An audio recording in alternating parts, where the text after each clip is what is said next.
नमस्कार जय जगन्नाथ। आसतु जानिबा आजिर केते गुड़िए अनुचिंता विषय जहाँद्वारा आपण घर उन्नति हवा सहित आपणकर उन्नति हेब।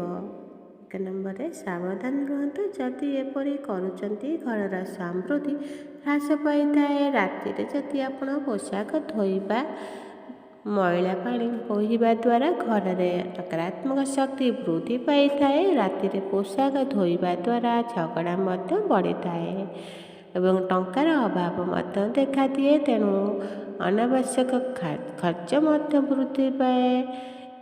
एथिपाई आपण केबे भी मैला कपड़ा राति धुअंतु नहीं।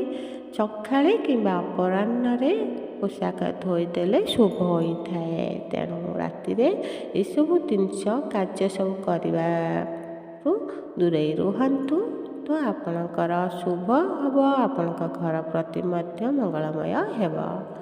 राति कपड़ा धोइले घर अशांति बढ़ी थाए। सकाळे धोइबाटा सबुठु उचित। जदि आपण मंदिर जाउचंती मंदिर द्वार रे चप्पल रखी काढ़ी ठाकुर दर्शन करने को जाउचंती मन रखु। जदि यही समय कौन व्यक्ति आपणक चप्पल उपरे चढ़ी कर जाउचंती जानिबे ताहले तांकर सेमानकर जो कौन भी दुख पाप सबू भाग्य आपणक उपरे जोड़ी हो जाई थाए। तेणु से कौन करंतु ना चप्पल को केबे मंदिर सामना फ्रंट रखंतु नहीं, गोटे साइड की रखंतु। जेपरी आपणक चप्पल को केही भी स्पर्श माने कार पाद जिमिति न लागे। एपरी प्रति ध्यान दियंतु तो आपणकर जीवन में कौन असुविधा आसब ना। तेणु ये छोट छोट जिनस ध्यान देले आपणक जीवन टी सुखमय हम। माछ को यदि गुड़ खाइबा आपण देउछंती ताहाले देखिबे सकाळे उठिबा मात्रे निज हाथ में पापुली देखुछंती एवं शुक्रवार जोता और चप्पल किणवा, राति घरे कर्पूर जालिबा, तुलसी गछरे घी दीप लगाइबा एपरी सब कार्य करुछंती आपणक भाग्य बहुत उज्जवल हम। आपणकर घर को धन आसबार मार्ग यह आगू आपणकर उपार्जन बढ़। माँ लक्ष्मी कृपा दृष्टि सबुबले आपणक घर प्रति एवं से आपणकर अभाव अनटन दूरे जीव। ये सबू टिप्स दयाकर मन रखु एवं लाइक शेयर सहित कमेंट रे भगवान का नाम लिखंतु एवं high point Dayakar high point को देवे। जो व्यक्ति सोमवार दिन तेल लगाउचंती तांकर सौंदर्य वृद्धि पाई थाए एवं मंगलवार दिन जो माने मुंडरे तेल लगाउचंती तांकर दुख केबे शेष हुए नहीं। ये केते गुड़िए अच्छी जे आम तेल क्यों दिन कौन लगेले कौटा शुभ होता है कौटा अशुभ होता है। आम सोमवार दिन लगेबाटा सबुठु भल होता है। मंगलवार लगातु ना। ता सहित गुरुवार दिन यदि मुंडर तेल लगाउचंती ताहा सौभाग्य नष्ट होता है एवं शुक्रवार दिन मुंडे तेल लगेले व्यक्ति प्रत्येक काम असुविधार सम्मुखीन होगाकू पड़े थाए। शनिवार बहुत शुभ। शनिवार दिन तेल लगाउचंती ताहले आपन बहुत शुभकर होता है। आपणक घर को धन आसबार मार्ग होता है। तेणु मन रखु प्रतिदिन जब भी जिते बड़े तेल लगाउचंती सोमवार दिन लगातु नहले शनिवार दिन ही लगातु। अन्य कौन सी दिन तेल लगातु नहीं। बुधवार दिन भी लगे पारे। वीडियो शेष पर्यंत दयाकर देखंतु एवं लाइक शेयर करने सहित वीडियो कमेंट रे भगवान का नाम लिखंतु। आप जो कौन माँ ନାମ ଲେଖିପାରିବେ ବା ଭଗବାନଙ୍କ ନାଁ ବି ଲେଖନ୍ତୁ। ପୂଜା ପରେ ଯଦି ଶଙ୍ଖ ବଜାଇବା ବହୁତ ଶୁଭ ଫଳ ହୋଇଥାଏ।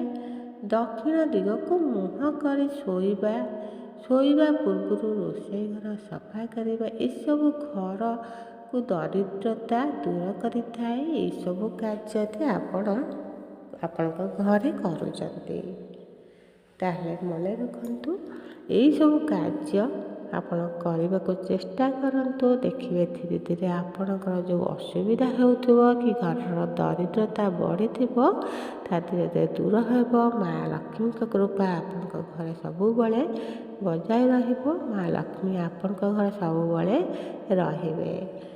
ତାହେଲେ ଦୟାକରି କିଛି କିଛି କାର୍ଯ୍ୟ ଆପଣ ଏମିତି କରନ୍ତୁ ଯାହା ଆପଣଙ୍କ ପାଇଁ ବହୁତ ଶୁଭକର ହୋଇଥାଏ।